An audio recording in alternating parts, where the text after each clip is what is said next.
ನಿಮ್ದು arrange ಮ್ಯಾರೇಜಾ love ಮ್ಯಾರೇಜಾ ಅಂತ ಕೇಳಿದ್ರಿ. ನಾನು ಯೂಟ್ಯೂಬ್ ಮತ್ತೆ ಇನ್ಸ್ಟಾಗ್ರಾಮ್ ಸ್ಟಾರ್ಟ್ ಮಾಡಿ ಎಷ್ಟು ವರ್ಷ ಆಯ್ತು, ನಿಮ್ದು ಸ್ಯಾರಿ ಬಿಸ್ನೆಸ್ ಸ್ಟಾಪ್ ಮಾಡ್ಬಿಟ್ರ ಅಂತ ಕೇಳಿದ್ರಿ. ಎಸ್, ನಾನು ಸ್ಟಾಪ್ ಮಾಡಿದೀನಿ. ಯೂಟ್ಯೂಬ್ ಇಂದ ದುಡ್ಡು ಬರುತ್ತಾ, ನೀವು ಇಷ್ಟೊಂದು ವಿಡಿಯೋಸ್ ಎಲ್ಲ ಮಾಡ್ತಿರಲ್ಲ ಅಂತ ಜಾಸ್ತಿ ಮೀಶೋದ್ರ ಬಗ್ಗೆ ಇರೋದ್ರಿಂದನೇ ಅದ್ರದ್ದು ಸ್ವಲ್ಪ ಕೆಲವೊಂದು ಏನೋ ಒಂದು ಹಿಂಟ್ಗಳನ್ನೆಲ್ಲ ಕೊಡ್ತೀನಿ ನಿಮಗೆ. ಹೇ ಗಾಯ್ಸ್, ಎಲ್ರಿಗೂ ನಮಸ್ಕಾರ. Welcome to Aishulogs Kannada YouTube channel. ಇವತ್ತು ನಾನು ಯಾವ ಟಾಪಿಕ್ ಬಗ್ಗೆ ಮಾತಾಡಕ್ಕೆ ನಿಮ್ ಮುಂದೆ ಬಂದಿದ್ದೀನಿ ಅಂತಂದ್ರೆ, ನೆನ್ನೆ ನಾನು ಇನ್ಸ್ಟಾಗ್ರಾಮ್ ಅಲ್ಲಿ ಒಂದು ಆಸ್ಕ್ ಮಿ ಎ ಕ್ವಶನ್ ಅಂತ ಒಂದು ಪೋಲ್ ಹಾಕಿದ್ದೆ. ಅದರಲ್ಲಿ ಎಷ್ಟು ಜನ ಕ್ವಶನ್ಸ್ ಕೇಳಿದ್ರು ಅಂತಂದ್ರೆ, ನಿಜವಾಗ್ಲೂ ನನ್ ಬಗ್ಗೆನೂ ಇಷ್ಟೊಂದ್ ಜನ ತಿಳ್ಕೊಳಕ್ಕೆ ಕ್ಯೂರಿಯಾಸಿಟಿ ಆಗಿರ್ತಾರ ಅಂತ ಅನ್ಕೊಂಡೆ. ಆಮೇಲೆ ಗೊತ್ತಾಯ್ತು, ಯಾಕಂದ್ರೆ ನಾವು ಎವ್ರಿ ಡೇ ನಾವು ಏನಾದ್ರು ಒಂದೊಂದು ವಿಡಿಯೋಸ್ ನ ಪೋಸ್ಟ್ ಮಾಡ್ತಿರ್ತೀವಿ ಅಲ್ವಾ, ಯಾರು ಇವರು, ಎಲ್ಲಿಂದಿದ್ದಾರೆ, ಯಾಕೆ ಈ ತರ ವಿಡಿಯೋಸ್ ಮಾಡ್ತಿದ್ದಾರೆ ಅಂತ ಎಷ್ಟೊಂದ್ ಜನಕ್ಕೆ ಕನ್ಫ್ಯೂಷನ್ಸ್ ಇದ್ದೇ ಇರುತ್ತೆ. ಅಂತವ್ರೆಲ್ಲ ಕ್ವಶನ್ಸ್ ಮಾಡಿದ್ರು, ಸಿಕ್ಕಾಪಟ್ಟೆ ಕ್ವಶನ್ಸ್ ಇತ್ತು. ನನ್ನ ಹತ್ರ ಇರೋದು ಒಂದೇ ಫೋನು, ಅದನ್ನ ವಿಡಿಯೋ ಮಾಡಕ್ ಇಟ್ಬಿಟ್ಟಿದೀನಿ, ಇಲ್ಲಾಂದ್ರೆ ತೋರಿಸ್ತಿದೆ ನಂಗೆ ಎಷ್ಟೊಂದು ಕ್ವಶನ್ಸ್ ಬಂದಿದೆ ಅಂತ. ಹಾಗೆ ಕೆಲವೊಂದು ಫ್ರೆಂಡ್ಸ್ ಗಳೆಲ್ಲ, ತುಂಬಾ ಕ್ಲೋಸ್ ಫ್ರೆಂಡ್ಸ್ ಗಳೆಲ್ಲ ನನಗೆ ಕ್ವಶನ್ಸ್ ನ ಮಾಡಿದೀರಾ. ಹೇಗಿದ್ಯಾ ಪುಟ್ಟಿ, ಏನ್ ಮಾಡ್ತಿದ್ಯಾ ಪುಟ್ಟಿ, ಏನ್ ಡೂಯಿಂಗ್, ಹೇಗಿದ್ಯಾ, ಎಲ್ಲಿದ್ಯಾ ಅಂತ. ಅವ್ರೆಲ್ರಿಗೂ ತುಂಬಾ ಥ್ಯಾಂಕ್ಸ್ ಅಂತ ಹೇಳಕ್ ಬರ್ತೀನಿ. ಅವ್ರಿಗೆಲ್ಲ ಪರ್ಸನಲ್ ಆಗಿ ಮೆಸೇಜ್ ಮಾಡ್ತೀನಿ ನಾನು. ಇನ್ನ ಕೆಲವೊಬ್ರಿಗೆ ಯಾರಿಗೆ ಮೆಸೇಜ್ ಮಾಡಕ್ ಆಗಲ್ಲ ನೋಡಿ, ಅಂತವ್ರಿಗೆಲ್ಲ ಒಂದು ಲೆಂತಿ ವಿಡಿಯೋನೇ ಮಾಡ್ಬಿಡೋಣ ಅಂತ ಅನ್ಕೊಂಡೆ. ಇದನ್ನ ಮುಂಚೆನೆ ಮಾಡ್ಬೇಕು ಅಂತ ಅನ್ಕೊಂಡೆ. ಎಷ್ಟೊಂದು ಕ್ವಶನ್ಸ್ ನನಗೆ ಮುಂಚೆನೆ ರೈಸ್ ಆಗಿತ್ತು, ಬಟ್ ಸ್ವಲ್ಪ ಟೈಮ್ ತಗೊಳ್ಳೋಣ, ಇನ್ನು ಸ್ವಲ್ಪ ನನಗೆ ಸಬ್ಸ್ಕ್ರೈಬರ್ಸ್ ಫಾಲೋವರ್ಸ್ ಎಲ್ಲ ಆಗ್ಲಿ, ಅದ್ರ ನೆಕ್ಸ್ಟ್ ನಾವು ವಿಡಿಯೋಸ್ ನ ಮಾಡಿದ್ರೆ ಸ್ವಲ್ಪ ಯೂಸ್ಫುಲ್ ಆಗ್ಬೋದೇನೋ ಬೇರೆಯವ್ರಿಗೆಲ್ಲ, ನೋಡಿದವ್ರಿಗೆ ಯಾರು ಇವರು ಸುಮ್ನೆ ಈ ತರ ಎಲ್ಲ ವಿಡಿಯೋ ಮಾಡ್ತಿದ್ದಾರೆ ಅಂತ ಅನ್ಸೋರ್ಗೆ, ನಾವ್ ಯಾಕೆ ವಿಡಿಯೋಸ್ ಮಾಡ್ತಿದೀವಿ, ನಾವ್ ಯಾವ ಬ್ಯಾಕ್ ಗ್ರೌಂಡ್ ನಿಂದ ಬಂದಿರೋದು ಅಂತ ಕೆಲವೊಂದು ಕ್ಲಾರಿಟಿಗಳನ್ನ ಕೊಡ್ಬೋದಲ್ವಾ ಅಂತ ಇಷ್ಟು ಟೈಮ್ ತಗೊಂಡು ಇವಾಗ ಸ್ಟಾರ್ಟ್ ಮಾಡಿದೀನಿ. ನಿನ್ನೆ ಎಷ್ಟೊಂದು ಕ್ವಶನ್ಸ್ ಅಲ್ಲಿ ತುಂಬಾ ಸಿಕ್ಕಾಪಟ್ಟೆ ಕ್ವಶನ್ಸ್ ಬಂದಿತ್ತು. ಒಂದು 75 to 80 ಕ್ವಶನ್ಸ್ ಮೇಲೆ ಇತ್ತು. ಇನ್ನು ಕ್ವಶನ್ಸ್ ಬರ್ತಾನೆ ಇದೆ. ಅದ್ರ ವಿಡಿಯೋ ಇನ್ನೊಂದು 2 ಅವರ್ ಹೋದ್ರೆ ಅದು ಪೋಸ್ಟ್ ಹೋಗ್ಬಿಡುತ್ತೆ. ಆದ್ರೆ ಇನ್ನು ಕ್ವಶನ್ಸ್ ಎಲ್ಲ ಬರ್ತಾನೆ ಇದೆ. ಕೆಲವೊಬ್ರು ಪರ್ಸನಲ್ DM ಕೂಡ ಮಾಡ್ಬಿಟ್ಟಿದ್ದಾರೆ. ಆದ್ರೂ ಎಲ್ಲ ಕೇಳಿರೋದು ಏನು ಅಂತಂದ್ರೆ, ಜಾಸ್ತಿ ನಿಮ್ ಸ್ವಂತ ಊರು ಯಾವ್ದು, ನೀವೇನ್ ಎಜುಕೇಶನ್ ಮಾಡಿದೀರಾ, ಆಮೇಲೆ ನೀವು ಮಂತ್ಲಿ ಇನ್ಕಮ್ ನಿಮ್ದು ಎಷ್ಟು ಬರ್ತಿದೆ, ಯೂಟ್ಯೂಬ್ ಅಲ್ಲಿ ದುಡ್ಡು ಬರ್ತಿದ್ಯಾ ನಿಮಗೆ, ಮೀಶೋದಲ್ಲಿ ಇಷ್ಟೊಂದೆಲ್ಲ ವಿಡಿಯೋಸ್ ಮಾಡಾಕ್ತಿರಲ್ಲ, ಅದೆಲ್ಲಾ ಪ್ರಾಡಕ್ಟ್ಸ್ ನೀವೇ ಇಟ್ಕೊಬಿಡ್ತೀರಾ, ಇಲ್ಲ ಅಂತಂದ್ರೆ ಮತ್ತೆ ರಿಟರ್ನ್ ಮಾಡ್ಬಿಡ್ತೀರಾ, ಮೀಶೋದಲ್ಲೂ ದುಡ್ಡು ಬರ್ತಿದ್ಯಾ ನಿಮ್ಗೆ. ಜಾಸ್ತಿ ಕ್ವಶನ್ಸ್ ಅಂತಂದ್ರೆ ಬರೀ ನನ್ನ ಇನ್ಕಮ್ ಬಗ್ಗೆನೇ ಇತ್ತು. ನಾವು ಅಷ್ಟೊಂದೆಲ್ಲ ಏನೋ ದುಡಿತಾ ಇಲ್ಲ, ಇನ್ಕಮ್ ಬಗ್ಗೆ ಎಲ್ಲ ಹೇಳಿಸ್ತು. ಬಟ್ ನಾನು ಹೆಂಗ್ ಅರ್ನ್ ಮಾಡ್ತಿದ್ದೀನಿ ಮನೇಲೆ ಕುತ್ಕೊಂಡು ಅನ್ನೋದನ್ನ ಕೂಡ ಕೆಲವೊಂದು ನಿಮ್ ಜೊತೆ ಶೇರ್ ಮಾಡ್ಕೊಳ್ತೀನಿ. ಅದರಲ್ಲಿ ಅಷ್ಟೊಂದು ಕ್ವಶನ್ಸ್ ಇತ್ತಲ್ಲ, ಅದನ್ನೆಲ್ಲ ಮಿನಿಮೈಸ್ ಮಾಡಿ ಒಂದು 15 ಕ್ವಶನ್ಸ್ ನಾನು ಪಿಕ್ ಮಾಡಿದೀನಿ. ಅಂದ್ರೆ ಸ್ವಲ್ಪ ಸಿಮಿಲಾರಿಟಿ ಇರುವಂತ ಕ್ವಶನ್ಸ್ ಗಳನ್ನ ಸ್ಕಿಪ್ ಮಾಡಿದೀನಿ, ಇದ್ರಲ್ಲೇ ಆನ್ಸರ್ ಮಾಡ್ಬೋದು ಅನ್ನೋದನ್ನ. ಇನ್ ಕೆಲವೊಂದು ಇದ್ರ ಬಗ್ಗೆ ಪರ್ಟಿಕ್ಯುಲರ್ ಹೇಳಲೇಬೇಕು ಅನ್ನೋ ಕ್ವಶನ್ಸ್ ಗಳನ್ನ ತಗೊಂಡಿದ್ದೀನಿ. ಆಲ್ಮೋಸ್ಟ್ ಇವಾಗ ನನ್ನ ಬಗ್ಗೆ ನಿಮ್ಗೆಲ್ಲ ಕ್ಲಾರಿಟಿ ಸಿಗುತ್ತೆ ಅಂತ ಅನ್ಕೊಂಡಿದೀನಿ. ನಾನು ಯಾರು, ಏನು, ಎತ್ತ ಅಂತ. ಇವಾಗ ನಿಮ್ಗೆಲ್ರಿಗೂ ಈ ವಿಡಿಯೋ ಇಷ್ಟ ಆಗ್ಬೋದು. ನೀವ್ ಹೇಳಿರೋ ಕ್ವಶನ್ಸ್ನೆಲ್ಲ ನಾನು ಇದೊಂದು ನೋಟ್ಬುಕ್ ಅಲ್ಲಿ ಬರ್ಕೊಬಿಟ್ಟಿದೀನಿ. ಹ್ಯಾಂಡ್ ರೈಟಿಂಗ್ ಅಷ್ಟೊಂದು ಚೆನ್ನಾಗಿಲ್ಲ, ಅದು ತೋರ್ಸಿದ್ರು ಕಾಣಿಸಲ್ಲ ಅಂತ ಅನ್ಸುತ್ತೆ, ಯಾಕಂದ್ರೆ ಕನ್ನಡ ಇಂಗ್ಲಿಷ್ ಎರಡರಲ್ಲೂ ಮಿಕ್ಸ್ ಮಾಡಿ ಬರ್ಕೊಬಿಟ್ಟಿದ್ದೀನಿ. ಹಾಗೆ ನನಗೆ ಹೆಂಗ್ ಅರ್ಥ ಆಗುತ್ತೆ ಹಂಗ್ ಮಾತ್ರ ಬರ್ಕೊಂಡಿದ್ದೀನಿ ನಾನು. ಇವಾಗ 1 by 1 ಕ್ವಶನ್ಸ್ ಗಳನ್ನ ಓದ್ಕೊಂಡು ಅದಕ್ಕೆ ನಿಮ್ಗೆ ಆನ್ಸರ್ ಮಾಡ್ತೀನಿ. Let's start. ಫಸ್ಟ್ ಕ್ವಶನ್, ನಾನು ಯೂಟ್ಯೂಬ್ ಮತ್ತೆ ಇನ್ಸ್ಟಾಗ್ರಾಮ್ ಸ್ಟಾರ್ಟ್ ಮಾಡಿ ಎಷ್ಟು ವರ್ಷ ಆಯ್ತು ಅಂತ. ನನ್ನ ಸ್ಟಾರ್ಟಿಂಗ್ ಇಂದ ನನ್ನ ವಿಡಿಯೋಸ್ ನೋಡ್ಕೊ ಬಂದಿರೋದು ಗೊತ್ತಿರುತ್ತೆ. ನಾನು ಇವಾಗ ಜಸ್ಟ್ ಸ್ಟಾರ್ಟ್ ಮಾಡಿದ್ದು, ಅಂದ್ರೆ ಈ ಇಯರ್ ಅಲ್ಲಿ ಫೆಬ್ರವರಿ ಮಂತ್ ಅಲ್ಲಿ 3ನೇ ತಾರೀಕಿಂದ ನಾನು ಸ್ಟಾರ್ಟ್ ಮಾಡಿದ್ದು. ಯೂಟ್ಯೂಬ್ ಇನ್ಸ್ಟಾಗ್ರಾಮ್ ಎರಡನ್ನೂ ಒಟ್ಟಿಗೆ ಸ್ಟಾರ್ಟ್ ಮಾಡಿದೆ. ಇದ್ರೆ ಎರಡೂ ಇರಬೇಕು ಅಂತ ಅಂದ್ಬಿಟ್ಟು ಕರೆಕ್ಟ್ ಆಗಿ ಇಲ್ಲಿಗೆ ಇವಾಗ ನವೆಂಬರ್ ಅಂತಂದ್ರೆ ಅಲ್ಲಿಂದ ಲೆಕ್ಕ ಹಾಕೊಂಡ್ರೆ ಎಷ್ಟು ಮಂತ್ ಆಯ್ತು, Feb, March, April, May, June, July, August, September, October, November, 10 months ಆಗಿದೆ ಕರೆಕ್ಟ್ ಆಗಿ. 10 ಮಂತ್ಸ್ ಸ್ಟಾರ್ಟ್ ಮಾಡಾಗಿದೆ ಯೂಟ್ಯೂಬ್ ಅಂಡ್ ಇನ್ಸ್ಟಾಗ್ರಾಮ್ಗೆ. ತುಂಬಾ ಚೆನ್ನಾಗಿ ಸಪೋರ್ಟ್ ಕೊಡ್ತಾ ಇದ್ದೀರಾ. ನಿಮ್ಮಿಂದನೇ ಒಂದು 10 ಮಂತ್ಸ್ ಅಲ್ಲಿ ನಾನು ಇಷ್ಟು ಬೆಳೆದಿದ್ದೀನಿ ಅಂತಂದ್ರೆ ಅದೆಲ್ಲ ನಿಮ್ಮಿಂದನೇ. ಟೋಟಲ್ ಇದಕ್ಕೆ ಆನ್ಸರ್ ಸಿಕ್ತು ಅಂತ ಅನ್ಕೊಳ್ತೀನಿ. 10 ಮಂತ್ಸ್ ಆಗಿದೆ, ಇನ್ನು 1 year ಕೂಡ ಕಂಪ್ಲೀಟ್ ಆಗಿಲ್ಲ. ಫೆಬ್ ಅಂದ್ರೆ 1 year ಆಗುತ್ತೆ, ಒಟ್ಟಲ್ಲಿ ಜಾನ್ ಮುಗಿಬೇಕು. ಫೆಬ್ ಅಂದ್ರೆ 1 year ಆಗುತ್ತೆ ಕರೆಕ್ಟ್ ಆಗಿ. ನೆಕ್ಸ್ಟ್ ಕ್ವಶನ್, ನನ್ನ ಸ್ವಂತ ಊರು ಯಾವುದು ಅಂತ. ನನ್ನ ಸ್ವಂತ ಊರು ಹಾಸನ್ನೆ.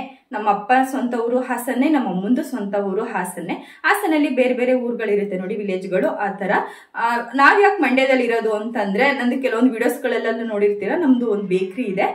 ನಾವು ಈಗ ಹಾಸನವರು ಯಾರೇ ಆದ್ರೂ ಅಷ್ಟೇನೆ, ನಾವು ಜಾಸ್ತಿ ಎಲ್ಲಾ ಫೀಲ್ಡ್ ಗಿಂತ ಜಾಸ್ತಿ ಫೀಲ್ಡ್ ಸೆಲೆಕ್ಟ್ ಮಾಡೋದು ಬೇಕ್ರಿ ಫೀಲ್ಡ್. ನಾವು ಒಂದೇ ಊರಲ್ಲಂತೂ ಇರಕ್ಕಾಗಲ್ಲ. ಕೆಲವೊಬ್ರು ತುಂಬಾ ಸ್ಟೇಟ್ ಗಳೆಲ್ಲ ಬಿಟ್ಟು ಹೋಗಿರ್ತಾರೆ, ಡಿಸ್ಟ್ರಿಕ್ಟ್ ಎಲ್ಲ ಬಿಟ್ಟು ಹೋಗಿರ್ತಾರೆ. ಹಾಗೆ ನಮ್ಮ ಅಪ್ಪ ಕೂಡ ತುಂಬಾ ಚಿಕ್ಕ ವಯಸ್ಸಲ್ಲಿ ಇದ್ದಾಗ ಬೇಕ್ರಿ ಕೆಲಸ ಮಾಡ್ಬೇಕು ಅಂದ್ಬಿಟ್ಟು ಊರಿಂದ ಊರ್ ಬಿಟ್ಟು ಹೋಗಿದ್ರು. ನಮ್ಮ ಅಮ್ಮನು ಮದ್ವೆ ಆದ್ಮೇಲೆ ಇಲ್ಲಿಂದ ಅಲ್ಲಿಗೆ ಕರ್ಕೊಂಡು ಹೋದ್ರು. ನಾವು ಕೂಡ ಅಲ್ಲೇ ಬೆಳೆದಿದ್ದು, ಚಿಕ್ಕ ವಯಸ್ಸಿನೂ ಅಲ್ಲೇ ಬೆಳೆದಿದ್ದು. ಬಟ್ ನಮ್ದು ಇಂಗ್ಶಿಲೆ ಎಲ್ಲ ನಮ್ದು ಹಾಸನ್ಗೆ ಬರುತ್ತೆ. ನಾವು ಆಲ್ಮೋಸ್ಟ್ ನಮ್ದು ಇಲ್ಲೇ ಊರಲ್ಲೂ ಕೂಡ ಸ್ವಂತ ಮನೆ ಇದೆ, ಅಲ್ಲಿ ಕೂಡ ಬಾಡಿಗೆ ಮನೇಲಿ ಇದೀವಿ ನಾವು. ಒಟ್ಟಲ್ಲ ಹಾಸನ್ ಮಂಡ್ಯ ಅಂತ ಬಿಟ್ಟು ಸುತ್ತಾಡ್ತಾನೆ ಇರ್ತೀವಿ. ನೆಕ್ಸ್ಟ್ ಈಗ ನಾನು ಮದ್ವೆ ಆಗಿರೋದು ಕೂಡ ಹಾಸನ್ಗೆನೇನೆ. ನಮ್ಮ ಅಪ್ಪ ಅಮ್ಮ ನನ್ನ ತಮ್ಮ ಇರೋದು ಮಂಡ್ಯದಲ್ಲಿ, ನಾವಿರೋದು ಇವಾಗ ಹಾಸನಲ್ಲಿ. ನಾನು ಯಾವ್ದಾರ ಅಪ್ಪ ಅಮ್ಮ ನೋಡ್ಬೇಕು ಅಂತಂದ್ರೆ ಹಾಸನ್ಗೆ ಹೋಗ್ಬೇಕು. ಯಾವ್ದಾರ ಒಂದು ಫೆಸ್ಟಿವಲ್ ಸೆಲೆಬ್ರೇಷನ್ಗೆ ಅಂತಂದ್ರೆ ದೀಪಾವಳಿ ಸೆಲೆಬ್ರೇಷನ್ ಇರುತ್ತಲ್ಲ, ಅದಕ್ಕೆಲ್ಲ ಅಪ್ಪ ಅಮ್ಮ ಇಲ್ಲಿಗೆ ಬರ್ತಾರೆ ಹಾಸನ್ಗೆನೇನೆ. ಯಾವ್ದಾರ ಫಂಕ್ಷನ್ಸ್ ಎಲ್ಲ ಇತ್ತು ಅಂತಂದ್ರೆ. ಒಟ್ಟಿನಲ್ಲಿ ನಮ್ಮ ಸ್ವಂತ ಊರು ಹಾಸನ್ನು, ನಾವು ಇರೋ ಊರು ಮಂಡ್ಯ. ಇನ್ನ ನೆಕ್ಸ್ಟ್ ಕ್ವಶನ್, ನೀವು ಮ್ಯಾರೇಜ್ ಆಗಿ ಎಷ್ಟು ವರ್ಷ ಆಯ್ತು ಅಂತ. ನಾನು ಮದ್ವೆ ಆಗಿದ್ದು ಲಾಸ್ಟ್ ಇಯರ್ 2024 ಅಲ್ಲಿ ಜೂನ್ 16 ಮದ್ವೆ ಆಗಿದ್ದು ನಂದು. ಇನ್ನ ಈ ಇಯರ್ ನೋಡಿದ್ವಿ ಅಂತಂದ್ರೆ ಕರೆಕ್ಟ್ ಆಗಿ 1 ವರ್ಷದ ಮೇಲೆ 5 ತಿಂಗಳಾಗಿದೆ ಅಷ್ಟೇ. ಇನ್ನ ನವೆಂಬರ್ ಅಥವಾ ಡಿಸೆಂಬರ್ ಕಂಪ್ಲೀಟ್ ಆಯ್ತು ಅಂದ್ರೆ 1.5 ವರ್ಷ ಕಂಪ್ಲೀಟ್ ಆಗುತ್ತೆ ನಾವು ಮದ್ವೆ ಆಗಿ. ಜಾಸ್ತಿ ಎಲ್ಲ ವರ್ಷ ಎಲ್ಲ ಏನೂ ಆಗಿಲ್ಲ, ಜಸ್ಟ್ 1 ವರ್ಷ. ಯಾಕಂದ್ರೆ ನಾನು ಎಜುಕೇಶನ್ ಎಲ್ಲ ಮುಗಿಸಿ ನಾನು ಮದ್ವೆ ಆಗ್ಬೇಕಾಗಿತ್ತಲ್ಲ, ಅದಕ್ಕೆ ಸ್ವಲ್ಪ ಲೇಟ್ ಆಗಿ ಮದ್ವೆ ಆದೆ ನಾನು. ಎಷ್ಟು ನನಗೆ ಮದ್ವೆ ಆದಾಗ ಕರೆಕ್ಟ್ ಆಗಿ ನಾವು 2000 ಬಾರ್ನಲ್ವಾ, 2024 ಬಂತು ಅಂದ್ರೆ 24 ಇಯರ್ಸ್, 2025 ಬಂತು ಅಂದ್ರೆ 25 ಇಯರ್ಸ್. ನಮ್ದು ಏಜ್ ಎಲ್ಲ ಸ್ವಲ್ಪ ನಾವು ನೆನ್ಪಿಟ್ಕೊಳ್ಳೋದು ಚೆನ್ನಾಗಿರುತ್ತೆ. ಯಾಕೆ ಅಂತಂದ್ರೆ 2000 ಬಾರ್ನಾಗಿರೋರಿಗೆ 1 ವರ್ಷ, 2001 ಇದ್ರೆ 1 ವರ್ಷ, 2002 ಇದ್ರೆ 2 ವರ್ಷ, ಈ ತರ. ಇವಾಗ 2025 ಇರೋದ್ರಿಂದ 25 ವರ್ಷ. ನನಗೆ ಮದ್ವೆ ಆದಾಗ 24 ಇಯರ್ಸ್ ಆಗಿತ್ತು. ಜಸ್ಟ್ 1 ಇಯರ್ ಮೇಲೆ 5 ಮಂತ್ಸ್ ಆಗಿದೆ ಅಷ್ಟೇ ಮದ್ವೆ ಆಗಿ. ಇನ್ನು ನೆಕ್ಸ್ಟ್ ನಿಮ್ದು ಅರೇಂಜ್ ಮ್ಯಾರೇಜಾ ಲವ್ ಮ್ಯಾರೇಜಾ ಅಂತ ಕೇಳಿದ್ರಿ. ನಮ್ದು ಪ್ಯೂರ್ಲಿ ಅರೇಂಜ್ ಮ್ಯಾರೇಜ್, ಯಾವುದೇ ರೀತಿ ಲವ್ ಮ್ಯಾರೇಜ್ ಅಲ್ಲ. ನಮ್ದು ಪ್ಯೂರ್ಲಿ ಅರೇಂಜ್ ಮ್ಯಾರೇಜ್. ಮನೆಯವರೆಲ್ಲ ನೋಡಿ ಒಪ್ಪಿ ಮದ್ವೆ ಮಾಡಿರೋದು. ಐ ಥಿಂಕ್ ಇದಕ್ಕೆ ಕ್ಲಾರಿಟಿ ಸಿಕ್ತು ಅಂತ ಅನ್ಸುತ್ತೆ. ನಾನು ಸ್ಟಾರ್ಟಿಂಗ್ ಯೂಟ್ಯೂಬ್ ಅಲ್ಲಿ ನಂದು ಇಂಟ್ರೊಡಕ್ಷನ್ ವಿಡಿಯೋ ಆಗ್ತಾಗ್ಲೂ ಕೂಡ ಎಷ್ಟೊಂದು ಜನ ಕೇಳಿದ್ರಿ, ನೀವು ಮದ್ವೆಗೆ ಎಷ್ಟು ವರ್ಷ ಆಯ್ತು, ನಿಮ್ದು ಲವ್ ಮ್ಯಾರೇಜ್ ಅರೇಂಜ್ ಮ್ಯಾರೇಜ್ ಅಂತ. ಆಮೇಲೆ ನಮ್ದು ಮದ್ವೆ ವಾರ್ಷಿಕೋತ್ಸವದ ವಿಡಿಯೋ ಹಾಕಿದ್ನಲ್ಲ, ಅದ್ರದ್ದು ಅವಾಗ್ಲೂ ಕೂಡ ನೀವು ಕ್ವಶನ್ ಕೇಳಿದ್ರಿ, 1 ವರ್ಷ ಆಯ್ತಾ ನೀವು ಮದ್ವೆ ಆಗಿ, ನಿಮ್ದು ಅರೇಂಜ್ ಮ್ಯಾರೇಜ್ ಲವ್ ಮ್ಯಾರೇಜಾ ಹೇಳಿ ಅಂತ. ಅವ್ರಿಗೆಲ್ಲ ಒಂದು ಕ್ಲಾರಿಟಿ ಸಿಕ್ಕಿದೆ ಅಂತ ಅನ್ಕೊಳ್ತೀನಿ. ಇನ್ನ ನೆಕ್ಸ್ಟ್ ಕ್ವಶನ್, ನಿಮಗೆ ಮಕ್ಳಿದಾರ ಅಂತ ಕೇಳಿದ್ರಿ. ಆ ದೇವ್ರು ಸ್ವಲ್ಪ ಆ ಟೈಮಲ್ಲಿ ಕಣ್ಣು ಮುಚ್ಬಿಟ್ಟ ಅಂತ ಅನ್ಸುತ್ತೆ. ಇಷ್ಟೊತ್ತಿಗೆ ಎಲ್ಲ ಚೆನ್ನಾಗಿತ್ತು ಅಂತಂದಿದ್ರೆ ಒಂದು 4 to 5 months ಒಂದು ಬೇಬಿ ಇರ್ತಿತ್ತು ನನ್ನ ಹತ್ರ. ಅದು ಮಿಸ್ಕರೇಜ್ ಆಗಿ ಅಬಾರ್ಷನ್ ಆಗೋಯ್ತು 4.5 months. ಐ ಹೋಪ್ ನೆಕ್ಸ್ಟ್ ಎಲ್ಲ ಒಳ್ಳೇದಾಗ್ಲಿ ಅಂತ ಕೇಳ್ಕೊಡ್ತೀನಿ. ಪದೇ ನಾನು ಒಂದು ವಿಡಿಯೋ ಹಾಕ್ದಾಗ ಎಲ್ಲರೂ ಅದಕ್ಕೆ ಕ್ವಶನ್ಸ್ ಮಾಡಿದ್ದು. ಅವಾಗ ನಾನು ಯಾರಿಗೂ ಆನ್ಸರ್ ಮಾಡೋ ಸಿಚುಯೇಷನ್ ಇರಲಿಲ್ಲ. ಐ ಹೋಪ್ ನೆಕ್ಸ್ಟ್ ಎಲ್ಲ ಒಳ್ಳೇದಾಗ್ಲಿ ಅಷ್ಟೇ. ಇನ್ನು ನೆಕ್ಸ್ಟ್ ನೀವು ವಿಡಿಯೋಸ್ ಮಾಡ್ತಿರಲ್ಲ, ನಿಮ್ಮ ಹಸ್ಬೆಂಡ್ ಏನು ನಿಮಗೆ ಬೈಯಲ್ವಾ ಅಂತ ಅವ್ರದ್ದು ಪರ್ಮಿಷನ್ ತಗೊಂಡೆ ನಾನು ವಿಡಿಯೋಸ್ನ ಮಾಡ್ತಿರೋದು. ಕೆಲವೊಂದು ನೆಗೆಟಿವ್ ಕಮೆಂಟ್ಸ್ ನಮಗೆ ಹೊರಗಡೆಯಿಂದನೂ ಬರುತ್ತೆ, ರಿಲೇಷನ್ಸ್ ಇಂದನೂ ಬರುತ್ತೆ, ನಾವು ಇರ್ತೀವಲ್ಲ ಆ ಊರಿಂದನೂ ಕೂಡ ಬರುತ್ತೆ. ಬಟ್ ಅದಕ್ಕೆ ಯಾವತ್ತೂ ನನ್ನ ಹಸ್ಬೆಂಡ್ ಕೂಡ ತಲೆ ಕೆಡ್ಸ್ಕೊಂಡಿಲ್ಲ. ಯಾಕಂದ್ರೆ ನಾನು ಏನು ತಪ್ಪು ಮಾಡ್ತಿಲ್ಲ ಅಲ್ವಾ. ತಪ್ಪು ಮಾಡಿದಿದ್ರೆ ಎದ್ರಿಕೋಬೇಕಾಗಿತ್ತು. ಏನಾದ್ರೂ ಕೆಟ್ಟ ಕೆಲಸ ಮಾಡ್ತಿದ್ರೆ ಭಯ ಆಗ್ಬೇಕಾಗಿತ್ತು, ಅಯ್ಯೋ ಜನರು ಏನಂತಾರೋ, ಜನರು ಏನ್ ಮಾಡ್ತಾರೋ ಅಂತ. ಬಟ್ ನನ್ನ ಬಿಗ್ ಸಪೋರ್ಟ್ ಅಂತಂದ್ರೆ ನನ್ನ ಫ್ಯಾಮಿಲಿ, ನಮ್ಮ ಅಪ್ಪ ಅಮ್ಮ, ನನ್ನ ತಮ್ಮ ಎಲ್ಲರೂ ಸಪೋರ್ಟ್ ಮಾಡಿದ್ರು. ಹಾಗೆ ನನ್ನ ಹಸ್ಬೆಂಡ್ ಕೂಡ ನನಗೆ ತುಂಬಾನೇ ಸಪೋರ್ಟ್ ಮಾಡಿದ್ರು. ಎಷ್ಟೋ ನೆಗೆಟಿವ್ ಕಮೆಂಟ್ ನನ್ನ ಹಸ್ಬೆಂಡಿಗೆ ಕೂಡ ಬಂತು, ಏನಪ್ಪ ನಿಮ್ಮ ಹೆಂಡತಿ ವಿಡಿಯೋಸ್ ಮಾಡ್ತಾರೆ, ರೀಲ್ಸ್ ಮಾಡ್ತಾರೆ, ನೀನು ರೀಲ್ಸ್ ಮಾಡು, ನೀವು ರೀಲ್ಸ್ ಅಲ್ಲೇ ದುಡಿತಿದ್ದೀರಾ, ಎಷ್ಟೊಂದು ಜನ ಅವ್ರಿಗೂ ಕೂಡ ಕಮೆಂಟ್ಸ್ಗಳನ್ನ ಹಾಕಿದ್ದಾರೆ. ಬಟ್ ಅವ್ರು ಅದಕ್ಕೆಲ್ಲ ಒಂದು ಸ್ಮೈಲ್ ಮಾಡ್ಕೊಂಡು ಜಸ್ಟ್ ಇಗ್ನೋರ್ ಮಾಡ್ಬಿಡ್ತಾರೆ ಅಷ್ಟೇ. ಯಾವುದೇ ಕೆಲಸ ಆದ್ರೂ ಒಳ್ಳೇದಿಂದ ನಿಯತ್ತಿಂದ ಮಾಡಿದ್ರೆ ಎಲ್ಲದೂ ಒಳ್ಳೇದೇ ಆಗುತ್ತೆ. ನಾವು ಒಂದು ವಿಡಿಯೋ ಮಾಡೋದು ಕೂಡ ಒಂದು ಕೆಲಸ ತರನೇ, ನಮಗೆ ಒಂದು ಜಾಬ್ ತರನೇ. ಅದು ತಪ್ಪು ಮಾಡಿದಿದ್ರೆ ಎದುರ್ಕೋಬೇಕಾಗಿತ್ತು. ನಾನೇನು ತಪ್ಪು ಮಾಡ್ತಿರಲ್ಲ, ಅದಕ್ಕೋಸ್ಕರ ಯಾವುದೇ ರೀತಿ ನೆಗೆಟಿವ್ ಕಮೆಂಟ್ಸ್ಗೆ ನನ್ನ ಹಸ್ಬೆಂಡ್ ಆಗಲಿ, ನನ್ನ ಫ್ಯಾಮಿಲಿ ಆಗಲಿ, ನಾನಾಗ್ಲಿ ಯಾವುದೇ ಕಾರಣಕ್ಕೂ ತಲೆ ಕೆಡಿಸ್ಕೊಳ್ಳಲ್ಲ. ತುಂಬಾನೇ ಬಿಗ್ ಸಪೋರ್ಟ್ ಅಂತಾನೆ ಹೇಳ್ಬೋದು ನನಗೆ ಅವರು. ಇವಾಗಂತೂ ಇನ್ನೂ ಜಾಸ್ತಿ ಸಪೋರ್ಟ್ ಮಾಡ್ತಾ ಇದ್ದಾರೆ. ಯಾಕಂದ್ರೆ ಚೆನ್ನಾಗಿ ಇಂಪ್ರೂವ್ ಆಗ್ತಿದೆ ಅಂತ ಅಂದ್ಬಿಟ್ಟು ಎಲ್ಲಾ ಕಡೆನೂ ಒಪಿನಿಯನ್ ತಗೊಂಡು, ಇಲ್ಲ ನಾನು ಒಂದು ಚಾನಲ್ ಸ್ಟಾರ್ಟ್ ಮಾಡ್ಬೇಕು, ನನಗೂ ಮನೇಲಿ ಬೇಜಾರಾಗ್ತಿದೆ, ಇದರಿಂದ ನಾನು ಕೂಡ ಏನಾದ್ರು ಒಂದು ಗ್ರೋತ್ ಅನ್ನೋದನ್ನ ತಗೋಬೇಕು, ಏನಾದ್ರು ಒಂದು ಅರ್ನ್ ಮಾಡ್ಬೇಕು ಮನೆಯಲ್ಲಿ ಅಂತ ನಾನು ಅವ್ರಿಗೆ ನನ್ನ ಒಪಿನಿಯನ್ ಶೇರ್ ಮಾಡಿದಾಗ ಸರಿ ಆಯ್ತು ಮಾಡು ಅಂತಾರು. ನನ್ನ ಫ್ಯಾಮಿಲಿ ಎಲ್ಲ ಕೂಡ ಅಷ್ಟೇನೆ, ಮಾಡು ಏನಾಗಲ್ಲ, ಸಕ್ಸಸ್ ಆಗೇ ಆಗುತ್ತೆ. ಬಟ್ ಸ್ಟಾರ್ಟಿಂಗ್ಗೆ ಸಕ್ಸಸ್ ಆಗ್ಬೇಕು ಅಂತ ಆಸೆ ಪಡ್ಬೇಡ. ನನಗೆ ಏನಂದ್ರೆ ಹಿಂಗ್ ಮಾಡಿದ್ವಿ ಅಂತಂದ್ರೆ ರಿಸಲ್ಟ್ ಬಂದ್ಬಿಡ್ಬೇಕು. ನನಗೆ ಅದ್ರ ಎಲ್ಲ ಬರ್ಲಿಲ್ಲ ಅಂತಂದ್ರೆ ಸಖತ್ ಒಂಥರ ಬೇಜಾರಾಗ್ಬಿಡೋದು. ಒಂದ್ಸಲ ಇದು ನನಗೆ ಬೇಡಕ್ಕ ಬೇಡ ಅನ್ನೋ ರೀತಿ ನಾನು ಡಿಸೈಡ್ ಮಾಡ್ಬಿಡ್ತೀನಿ. ನಮ್ಮ ಅಮ್ಮ ಹೇಳಿದ್ ಫಸ್ಟ್ ಅದೇ, ಸ್ಟಾರ್ಟಿಂಗೇ ನಾನು ಬೆಳೆದ್ಬಿಡ್ಬೇಕು, ಸ್ಟಾರ್ಟಿಂಗ್ ಎಲ್ಲಾರು ನನ್ನ ವಿಡಿಯೋಸ್ ನೋಡ್ಬಿಡ್ಬೇಕು ಅಂತ ನೀನ್ ಹತ್ರ ಅನ್ಕೊಳ್ಳೇಬೇಡ. ಸ್ಟಾರ್ಟಿಂಗ್ ನಿನ್ಗೆ ಬರೀ 50 ವ್ಯೂಸ್ ಬರ್ಬೋದು, 100 ವ್ಯೂಸ್ ಬರ್ಬೋದು, ನೀನ್ ಎಲ್ಲದನ್ನೂ ಎಕ್ಸೆಪ್ಟ್ ಮಾಡ್ಬೇಕು. ಬಟ್ ಹೋಗ್ತಾ ಹೋಗ್ತಾ ಹೋಗ್ತಾ ಜನರಿಗೆ ನಿನ್ ಪರಿಚಯ ಜಾಸ್ತಿ ಆದಷ್ಟು ನಿನ್ ವಿಡಿಯೋಸ್ನ ನೋಡ್ತಾರೆ. ನೀನ್ ಆದಷ್ಟು 3 years ಈ ವಿಡಿಯೋಸ್ ಮಾಡ್ತಿರೋದೆಲ್ಲ ಸುಮ್ಮನೆ ಜಸ್ಟ್ ಒಂದು ಅಪ್ಲೋಡ್ ಮಾಡೋದು, ಇದನ್ನೆಲ್ಲ ಒಂದು ಕಾಮನ್ ಆಗಿ ತಗೋಬೇಕು. ಎಕ್ಸ್ಪೆಕ್ಟೇಷನ್ ಏನು ಇರಬಾರ್ದು, ಜಸ್ಟ್ ನಿನ್ ವರ್ಕ್ ಇರ್ಬೇಕಷ್ಟೇ. ಅದಕ್ಕೊಂದು ಪ್ರತಿಫಲ ಅನ್ನೋದು ಕೆಲವೊಂದಷ್ಟು ವರ್ಷ ಆದ್ಮೇಲೆ ಸಿಗುತ್ತೆ ಅಂತ ಅವರೆಲ್ಲ ಧೈರ್ಯ ತುಂಬಿದ ಮೇಲೆ ನಾನು ನಂದು ಇನ್ಸ್ಟಾಗ್ರಾಮ್ ಇರ್ಬೋದು, ನಂದು ಯೂಟ್ಯೂಬ್ ಚಾನಲ್ ಇರ್ಬೋದು ಎಲ್ಲಾನು ಓಪನ್ ಮಾಡಿ ಇನ್ನು ಕಂಟಿನ್ಯೂ ಮಾಡ್ತಾ ಇದ್ದೀನಿ. ಎಷ್ಟೊಂದು ಜನ ಅನ್ಕೊಂಡಿದ್ರು, ಅಯ್ಯೋ ಇವಳೆಲ್ಲಿ ಕಂಟಿನ್ಯೂ ಮಾಡ್ತಾಳೆ, ಅದಕ್ಕೆ ನಿಲ್ಸ್ಬಿಡ್ತಾಳೆ ಅಂತ. ಬಟ್ ನಾನು ಆ ಥರ ಮಾಡಲಿಲ್ಲ. ನಂದೊಂದು ಥಾಟ್ ಇತ್ತು, ಆ ಥಾಟನ್ನು ನಾನು ಇವಾಗ ರೀಚ್ ಆಗಿದ್ದೀನಿ. ಮುಂದೆ ಅದು ಕೂಡ ನಿಮ್ಮ ಜೊತೆ ನಾನು ಶೇರ್ ಮಾಡ್ಕೊಳ್ತೀನಿ. ಇನ್ನ ನೆಕ್ಸ್ಟ್ ಕ್ವಶನ್, ನಿಮ್ಮ ಎಜುಕೇಶನ್ ಏನು ಅಂತ. ನಂದು ಸ್ಟಾರ್ಟಿಂಗ್ ಇಂಟ್ರೊಡಕ್ಷನ್ ವಿಡಿಯೋದಲ್ಲೇ ನಾನು ಹೇಳಿದ್ದೆ ನಾನು ಏನು ಓದಿದ್ದೀನಿ ಅಂತ. ನಾನು ಇವಾಗ BSc B.Ed ಕಂಪ್ಲೀಟ್ ಮಾಡಿದ್ದೀನಿ ಮೈಸೂರಲ್ಲಿ. ಮುಂಚೆ ಟೀಚಿಂಗ್ ಹೋಗ್ಬೇಕು ಅಂತ ತುಂಬಾ ಆಸೆ ಇತ್ತು. ಆಮೇಲೆ ಯಾಕೋ ಟೀಚಿಂಗ್ ಇಷ್ಟ ಆಗಿಲ್ಲ, ಯಾಕಂದ್ರೆ ಜಾಸ್ತಿ ತಲೆನೋವು ಬಂದ್ಬಿಡ್ತು ಟೀಚಿಂಗ್ ಹೋಗಿ ನನಗೆ. ಅದೆಲ್ಲ ಮದ್ವೆ ಆದ್ಮೇಲೆ ನಾನು ಸ್ಟಾಪ್ ಮಾಡ್ಬಿಟ್ಟೆ. ಮದ್ವೆ ಆದ್ಮೇಲೆ ನಾನೇನು ಜಾಬ್ಗೇನು ಹೋಗ್ಲಿಲ್ಲ ಅಲ್ಲಿ. ನೆಕ್ಸ್ಟ್ ನೋಡೋಣ ಮುಂದೆ ಫ್ಯೂಚರ್ ಅಲ್ಲಿ ಏನಾದ್ರು ಇಷ್ಟ ಆಯ್ತು ಅಂತಂದ್ರೆ, ಓದ್ ಯಾವತ್ತೂ ವ್ಯರ್ಥ ಆಗಲ್ಲ ಅಲ್ವಾ ಎಜುಕೇಶನ್ ಅನ್ನೋದು. ಮುಂದೆ ಯಾವಾಗ್ಲಾರು ಇಷ್ಟ ಆಯ್ತು ಅಂತಂದ್ರೆ ಖಂಡಿತ ನಾನು ಮತ್ತೆ ಟೀಚಿಂಗಿಗೆ ಜಾಯಿನ್ ಆಗ್ತೀನಿ, ಆಗ್ಬೇಕು ಅಂತ ಅನ್ಕೊಂಡಿದೀನಿ. ನೋಡ್ಬೇಕು, ಕೆಲವೊಂದು ಪ್ಲಾನ್ಸ್ ಎಲ್ಲ ಇದೆಯಲ್ಲ ಅದೆಲ್ಲ ಕಂಪ್ಲೀಟ್ ಆದ್ಮೇಲೆ ನೆಕ್ಸ್ಟ್ ಫ್ಯೂಚರ್ ಅಲ್ಲಿ ಜಾಬ್ಗೆ ಹೋಗೋಣ ಅಂತ. ಇದೊಂದು ಕ್ವಶನ್ ಕ್ಲಿಯರ್ ಆಯ್ತು. ಇನ್ನು ನೆಕ್ಸ್ಟ್ ಕ್ವಶನ್ ಏನು, ನಿಮ್ದು ಸ್ಯಾರಿ ಬಿಸ್ನೆಸ್ ಸ್ಟಾಪ್ ಮಾಡ್ಬಿಟ್ರ ಅಂತ ಕೇಳಿದ್ರಿ. ಎಸ್, ನಾನು ಸ್ಟಾಪ್ ಮಾಡಿದೀನಿ ಬಿಕಾಸ್ ಇಶ್ಯೂಸ್. ಯಾಕೆ ಅಂತಂದ್ರೆ ನಾನೇ ಹೋಗಿ ಸ್ಯಾರಿನ ನೋಡಿ ತಗೊಂಡ್ ಬರೋಂಥದ್ದು ನನ್ನ ಒಂದು ಇದರಲ್ಲಿ ಇದ್ದಿದ್ದು. ಆಮೇಲೆ ಇನ್ಸ್ಟಾಗ್ರಾಮ್ ಅಲ್ಲೂ ಅಷ್ಟೇನೆ ಸ್ಟಾರ್ಟಿಂಗ್ ತುಂಬಾನೇ ಸಪೋರ್ಟ್ ಸಿಕ್ತು, ಬಟ್ ಹೋಗ್ತಾ ಹೋಗ್ತಾ ಹೋಗ್ತಾ ಕಾಂಪಿಟೇಷನ್ ಲೆವೆಲ್ ತುಂಬಾನೇ ಜಾಸ್ತಿ ಆಗಿ ತುಂಬಾ ರಿಸ್ಕ್ ಆಗೋಯ್ತು ನನಗೆ ಮಾಡಕ್ಕೆ. ವಿಡಿಯೋಸ್ನಾಗ್ಲಿ ಅಪ್ಲೋಡ್ ಮಾಡೋದಾಗ್ಲಿ ಏನೂ ರೆಸ್ಪಾನ್ಸ್ ಸಿಗ್ತಿರ್ಲಿಲ್ಲ. ಯೂಟ್ಯೂಬ್ ಅಲ್ಲೂ ಅಷ್ಟೇನೆ ತುಂಬಾ ಚೆನ್ನಾಗಿ ರೆಸ್ಪಾಂಡ್ ಇತ್ತು, ಬಟ್ ಅದೊಂದೆಲ್ಲ ಒಂದು ಸೀಸನ್ ಅಂತಾರೆ ನೋಡಿ, ಆ ತರ ಸೀಸನ್ ತರ ಇತ್ತು. ಬಟ್ ಇಂಪ್ರೂವ್ ಮಾಡಿದಿದ್ರೆ ಸಕ್ಸಸ್ ಆಗ್ತಿತ್ತೇನೋ, ಬಟ್ ಅದು ಸಕ್ಸಸ್ ಫೇಲ್ಯೂರ್ ಆಯ್ತು ಅಂತ ಹೇಳಲ್ಲ ನಾನು. ನನ್ನ ಪ್ರಯತ್ನ ನಾನು ಬಿಟ್ಬಿಟ್ಟೆ ಅಂತ ಹೇಳ್ತೀನಿ. ಎಷ್ಟೊಂದ್ ಜನಕ್ಕೆ ಸ್ಟಾರ್ಟಿಂಗ್ ಸಕ್ಸಸ್ ಸಿಗಲ್ಲ ಅಲ್ವಾ, ಜಸ್ಟ್ ಅದನ್ನ ಹೋಗ್ತಾ ಹೋಗ್ತಾ ಹೋಗ್ತಾ ಹೋಗ್ತಾ ಸಕ್ಸಸ್ ಸಿಗುತ್ತೆ. ಬಟ್ ನಂಗೆ ಅಷ್ಟೊಂದು ಪೇಷನ್ಸ್ ಎಲ್ಲ ಇರ್ಲಿಲ್ಲ. ಆಮೇಲೆ ನನಗೆ ವರ್ಕ್ ಲೋಡ್ ತುಂಬಾನೇ ಜಾಸ್ತಿ ಆಗೋಯ್ತು. ಸ್ಯಾರಿ ಕಡೆ ಗಮನ ಕೊಟ್ರೆ ಇಲ್ಲಿ ಯೂಟ್ಯೂಬ್ ಇನ್ಸ್ಟಾಗ್ರಾಮ್ ಬಿಟ್ಟಾಗ್ತಿದೆ, ಯೂಟ್ಯೂಬ್ ಇನ್ಸ್ಟಾಗ್ರಾಮ್ ಕಡೆ ಬಂದ್ರೆ ಸ್ಯಾರಿ ಬಿಟ್ಟಾಗ್ತಿದೆ. ಅದಕ್ಕೆ ನನ್ನ ಹಸ್ಬೆಂಡ್ ಒಂದೇ ಮಾತು ಹೇಳಿದ್ದು, ಇಲ್ಲ ಅದನ್ನ ಮಾಡು ಇಲ್ಲ ಇದನ್ನ ಮಾಡು, ಎರಡೂ ಮಾಡ್ತೀನಿ ಅನ್ನೋದಾಗಲ್ಲ ನಿನ್ ಕೈಲಿ. ನಾನೇನೋ ಮೇಂಟೈನ್ ಮಾಡ್ತೀಯ ಅಂತ ಅನ್ಕೊಂಡಿದ್ದೆ, ನೀನ್ ಈ ಕಡೆ ವಿಡಿಯೋಸ್ ಹಾಕೋದು ಬಿಟ್ಬಿಟ್ಟಿದ್ಯಾ, ಈ ಕಡೆ ಯೂಟ್ಯೂಬ್ ಚಿಂತನೆ ತೆಗ್ದಾಕ್ಬಿಟ್ಟಿದ್ಯಾ ನೀನು. ಯಾವ್ದಾದ್ರೂ ಒಂದು ಮಾಡೋದ್ ನೋಡು ಫಸ್ಟ್, ನೆಕ್ಸ್ಟ್ ಅದ್ರ ಸಕ್ಸಸ್ ಆದ್ಮೇಲೆ ಬೇಕಾದ್ರೆ ನೆಕ್ಸ್ಟ್ ನೀನು ಇಂಪ್ರೂವ್ ಮಾಡ್ಕೊಂಡು ಹೋಗ್ಬೋದು ಒಂದು. ಅವಾಗ ನಾನು ಕೂಡ ಕುತ್ಕೊಂಡು ಯೋಚನೆ ಎಲ್ಲ ಮಾಡಿದಾಗ ಹೇಗಿದ್ರು ಸ್ಯಾರಿ ಬಿಸ್ನೆಸ್ ಅಷ್ಟೊಂದೆಲ್ಲ ಏನ್ ವರ್ಕ್ ಆಗ್ತಿಲ್ವಲ್ಲ, ಬಿಡು ಅದನ್ನ ಸೈಡಿಗೆ ಎತ್ತಿಟ್ಬಿಟ್ಟು ಮುಂದೆ ಫ್ಯೂಚರ್ ಅಲ್ಲಿ ನೋಡೋಣ, ಇವಾಗ ಏನಾಗ್ತಿದೆ ಅದನ್ನ ಕಂಪ್ಲೀಟ್ ಮಾಡ್ಕೊಂಡು ಹೋಗೋಣ ಅಂತ ಮತ್ತೆ ನಾನು ಯೂಟ್ಯೂಬ್ ಇನ್ಸ್ಟಾಗ್ರಾಮ್ ಕಡೆ ಸ್ವಲ್ಪ ಜಾಸ್ತಿ ಗಮನ ಕೊಟ್ಟೆ. ಇದೊಂದು ರೀಸನ್ಗೋಸ್ಕರ ವರ್ಕ್ ಬರ್ಡನ್ ಜಾಸ್ತಿ ಆಗಿತ್ತು ಅನ್ನೋ ಒಂದು ರೀಸನ್ಗೋಸ್ಕರ ಸ್ಯಾರಿ ಬಿಸ್ನೆಸ್ ಸದ್ಯಕ್ಕೆ ಸ್ಟಾಪ್ ಮಾಡಿದೀನಿ. ಇನ್ ಫ್ಯೂಚರ್ ನೋಡೋಣ ಏನಾಗುತ್ತೆ ಅಂತ. ನೆಕ್ಸ್ಟ್ ಮೋಸ್ಟ್ ರಿಕ್ವೆಸ್ಟೆಡ್ ಕ್ವಶನ್ ಅಂತ ಹೇಳ್ಬೋದು, ಯೂಟ್ಯೂಬ್ ಇಂದ ದುಡ್ಡು ಬರುತ್ತಾ, ನೀವು ಇಷ್ಟೊಂದು ವಿಡಿಯೋಸ್ ಎಲ್ಲ ಮಾಡ್ತಿರಲ್ಲ ಅಂತ. ಎಸ್, ಖಂಡಿತ ಬರುತ್ತೆ ಯೂಟ್ಯೂಬ್ ಇಂದ, ಬಟ್ ನಿಮ್ಮ ಶ್ರಮ ಇರ್ಬೇಕಷ್ಟೇ. ಯೂಟ್ಯೂಬ್ ಅಲ್ಲಿ ಒಂದು ವಿಡಿಯೋಸ್ ಮಾಡ್ತೀವಿ ಅಂತಂದ್ರೆ ಸಾಕಷ್ಟು ಪೇಷನ್ಸ್ ಇರ್ಬೇಕು, ಬೇಕಾದಷ್ಟು ಟೈಮ್ ಇರ್ಬೇಕು ನಮಗೆ. ಯಾಕಂದ್ರೆ ವಿಡಿಯೋ ಮಾಡ್ಕೊಳ್ಳೋದಷ್ಟೇ ಅಲ್ಲ, ಅದನ್ನ ಎಡಿಟ್ ಮಾಡೋದಿರ್ಬೋದು, ಅಪ್ಲೋಡ್ ಮಾಡಕ್ಕಿರ್ಬೋದು, ನೆಕ್ಸ್ಟ್ ಏನಾದ್ರೂ ತೊಂದರೆ ಆಗಿದ್ರೆ ಅದನ್ನ ಸರಿ ಮಾಡ್ಕೊಳಕ್ಕಿರ್ಬೋದು. ಎಷ್ಟೋ ಟೆಕ್ ಚಾನಲ್ಸ್ ನಾವೇ ನೋಡ್ತಿರ್ತೀವಿ. ತುಂಬಾನೇ ಒಂದು ಡೆಡಿಕೇಶನ್ ಇರ್ಬೇಕು ನಾವು ಯೂಟ್ಯೂಬ್ ಮಾಡ್ಬೇಕು ಅಂತಂದ್ರೆ. ಖಂಡಿತ ಅಮೌಂಟ್ ಬಂದೇ ಬರುತ್ತೆ. ನನಗ್ ಬರುತ್ತಾ ಅಂತ ಕೇಳಿದಿರಾ ಅಲ್ವಾ?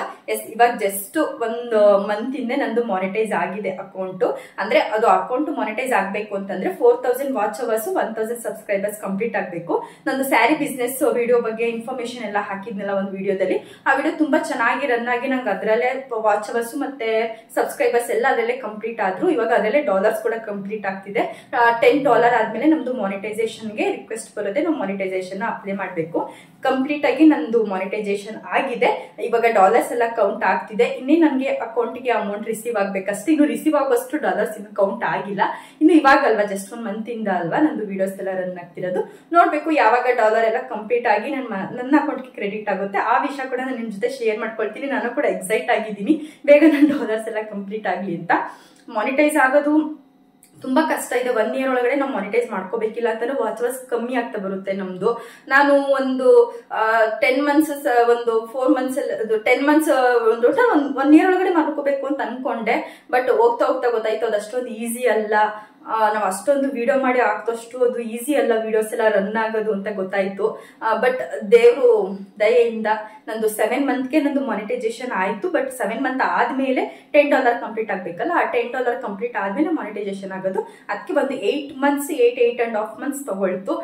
ಇವಾಗ ಡಾಲರ್ಸ್ ಎಲ್ಲ ಚೆನ್ನಾಗಿ ಕೌಂಟ್ ಆಗ್ತಿದೆ. ಐ ಹೋಪ್ ಎಲ್ಲ $100 ಆಗಿ ನನ್ನ ಅಕೌಂಟ್ಗೆ ಅಮೌಂಟ್ ಕ್ರೆಡಿಟ್ ಆಗಲಿ ಅಂತ ನಾನು ಕೇಳ್ಕೊಳ್ತೀನಿ. ಇನ್ನು ನೆಕ್ಸ್ಟ್ ಇನ್ಸ್ಟಾಗ್ರಾಮ್ ಇಂದ ದುಡ್ಡು ಬರುತ್ತಾ ಅಂತ ಕ್ವಶನ್ಸ್ ಇತ್ತು. ಇನ್ಸ್ಟಾಗ್ರಾಮ್ ಅಲ್ಲೆಲ್ಲ ವ್ಯೂಸ್ ಎಲ್ಲ ಚೆನ್ನಾಗಿ ಹೋಗ್ತಿದೆಯಲ್ಲ ನಿಮ್ದು, ಹಂಗ ಕೈ ತುಂಬಾ ದುಡ್ಡು ಬರುತ್ತಲ್ವಾ ನಿಮಗೆ ಅಂತ. ಖಂಡಿತ ಇನ್ಸ್ಟಾಗ್ರಾಮ್ ಇಂದ $1 ಬರಲ್ಲ ಅಷ್ಟೇ. ಅದರಲ್ಲಿ ಫಾಲೋವರ್ಸ್ ಜಾಸ್ತಿ ಆಗುತ್ತೆ, ನಾವು ಕೂಡ ಫೇಮಸ್ ಆಗ್ತೀವಿ. ಅದರಲ್ಲಿ ದುಡ್ಡು ಮಾಡೋದು ಹೆಂಗೆ ಅಂತಂದ್ರೆ ಇನ್ಸ್ಟಾಗ್ರಾಮ್ ಅಲ್ಲಿ ನಮಗೆ ಬರುವಂತ ಪ್ರಮೋಷನ್ಸ್ ಗಳಿಂದ ನಾವು ದುಡ್ಡು ಮಾಡ್ಬೋದು.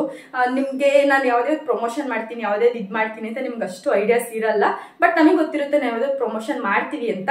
ಒಂದು ಪ್ರಮೋಷನ್ಗೆ ನಾವು ಇಷ್ಟು ಅಮೌಂಟ್ ಅಂತ ಇಸ್ಕೊಂಡ್ರೆ ನಮ್ಗೆ ಅದರಿಂದ ನಮ್ಗೆ ಎಷ್ಟೊಂದು ದುಡ್ಡಾಗುತ್ತೆ. ನಂಗೆ ಇವಾಗ ಫಾಲೋವರ್ಸ್ ಎಲ್ಲ ಒಂದು 4000 ಮೇಲೆ ಇರೋದ್ರಿಂದ ನನಗೆ 2000 ಇದ್ದಾಗಿಂದ ನನಗೆ ಪ್ರಮೋಷನ್ ಸ್ಟಾರ್ಟ್ ಆಯ್ತು. ನನಗೆ ಯಾವ್ದಾವ್ದು ಚೆನ್ನಾಗಿ ಅನ್ಸುತ್ತೆ ಅಂದ್ರೆ ನನಗೆ ಯಾವ್ದು ಇಷ್ಟ ಆಗುತ್ತೆ ಆ ಪ್ರಮೋಷನ್ಸ್ ಮಾತ್ರ ನಾನು ಎಕ್ಸೆಪ್ಟ್ ಮಾಡ್ತೀನಿ. ಸುಮ್ನೆ ಎಲ್ಲಾದ್ರೂ ಮಾಡ್ಬಿಡೋಣ, ಸುಮ್ನೆ ಚೆನ್ನಾಗಿ ದುಡ್ಡು ತಗೋಬಿಡೋಣ ಅಂತ ಯಾವುದೇ ಕಾರಣಕ್ಕೂ ಆ ಥರ ಪ್ರಮೋಷನ್ಸ್ ನ ಮಾಡಲ್ಲ.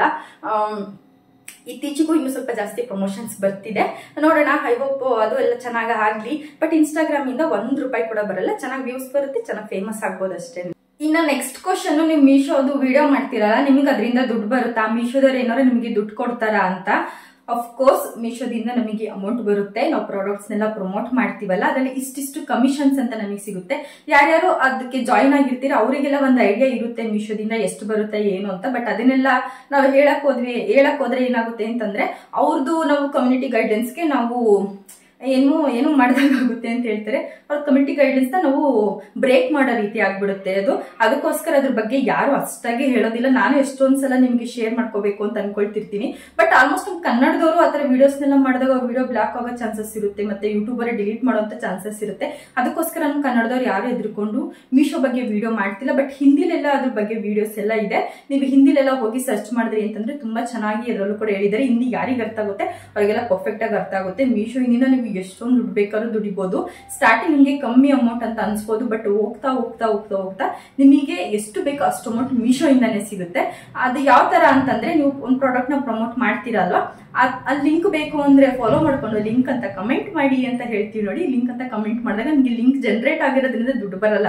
ಅದರಿಂದ ಏನಾರ ನೀವು ಆ ಪ್ರಾಡಕ್ಟ್ ನ ಬೈ ಮಾಡಿದ್ರೆ ನಮ್ಗೆ ಅದರಿಂದ ಅಮೌಂಟ್ ಸಿಗುತ್ತೆ, ಒಂದಿಷ್ಟು ಕಮಿಷನ್ ಅಂತ. ಒಂದು ₹100 ಇತ್ತು ಅಂತಂದ್ರೆ ನಾವು ಯಾವ ತರ ಪ್ರಾಡಕ್ಟ್ ನ ಟ್ಯಾಗ್ ಮಾಡಿರ್ತೀವಿ ಅನ್ನೋದು ಇಂಪಾರ್ಟೆಂಟ್ ಆಗುತ್ತೆ. ಅದರಿಂದ ಒಂದು ₹5, ₹10 ಈ ತರ ಕಮಿಷನ್ ಸಿಗುತ್ತೆ. ಅದರಿಂದ ಸಾಕಷ್ಟು ನೀವು ಅಮೌಂಟ್ ನ ಅರ್ನ್ ಮಾಡಬಹುದು ಮೀಶೋದಿಂದ. ನೆಕ್ಸ್ಟ್ ನಿಮ್ಮ ಮಂತ್ಲಿ ಇನ್ಕಮ್ ಏನು ಅಂತ ಕೇಳಿದೀರಾ. ಸದ್ಯಕ್ಕೆ ಅದ್ರ ಬಗ್ಗೆ ನಾನು ಯಾವುದೇ ರೀತಿ ರಿವೀಲ್ ಮಾಡಲ್ಲ. ಆಕ್ಚುಲಿ ಹೇಳೋಣ ಅಂತ ಅನ್ಕೊಂಡೆ, ಅದು ನನ್ನ ಪರ್ಸನಲ್ ಆಗಿರೋದ್ರಿಂದ ನನ್ನ ಮಂತ್ಲಿ ಇನ್ಕಮ್ ಬಗ್ಗೆ ಇಲ್ಲಿವರೆಗೂ ಒಬ್ರ ಹತ್ರನೂ ನಾನು ಶೇರ್ ಮಾಡಲ್ಲ. ಇನ್ಕ್ಲೂಡ್ ನನ್ನ ಹಸ್ಬೆಂಡ್ಗೂ ಕೂಡ ನಾನು ಹೇಳಿಲ್ಲ ನಾನು ಎಷ್ಟು ಅರ್ನ್ ಮಾಡ್ತೀನಿ ಅಂತ. ಅದಕ್ಕೋಸ್ಕರ ಅದನ್ನ ಬಿಟ್ಟಾಕ್ತೆ. ಬಟ್ ಚೆನ್ನಾಗಿ ಇನ್ಕಮ್ ಬರ್ತಿದೆ ನನಗೆ ಮಂತ್ಲಿ. ಮನೇಲೆ ಕುತ್ಕೊಂಡು ನಾನು ಅಷ್ಟು ದುಡಿತಿರೋದು ನನಗಂತೂ ಮನಸ್ಸಿಗೆ ತುಂಬಾನೇ ಸ್ಯಾಟಿಸ್ಫ್ಯಾಕ್ಷನ್ ಆಗಿದೆ. ನೀವು ಕೂಡ ಆತರ ಅರ್ನ್ ಮಾಡಬಹುದು. ಮೀಶೋ ಜಾಯಿನ್ ಆಗಿ ವಿಡಿಯೋಸ್ ಮಾಡಿ, ಫೇಸ್ ತೋರ್ಸೇ ವಿಡಿಯೋ ಮಾಡ್ಬೇಕಂತ ಏನಿಲ್ಲ. ಮೀಶೋದಲ್ಲಿ ನೀವು ಜಸ್ಟ್ ಅದು ಪ್ರಾಡಕ್ಟ್ ನೆಲ್ಲ ತೋರಿಸಿ ಕೂಡ ನೀವು ವಿಡಿಯೋ ಮಾಡಬಹುದು, ಲಿಂಕ್ ಅನ್ನ ಕಳಿಸಬಹುದು. ನೀವು ಅದರಿಂದ ಅರ್ನ್ ಕೂಡ ಮಾಡಬಹುದು. ತುಂಬಾ ಚೆನ್ನಾಗಿದೆ. ಪ್ರಮೋಷನ್ಸ್ ಕೂಡ ಬರುತ್ತೆ. ಪ್ರಮೋಷನ್ಸ್ ಇಂದ ಕೂಡ ನಿಮಗೆ ಚೆನ್ನಾಗಿ ಅಮೌಂಟ್ ಕೂಡ ಬರುತ್ತೆ.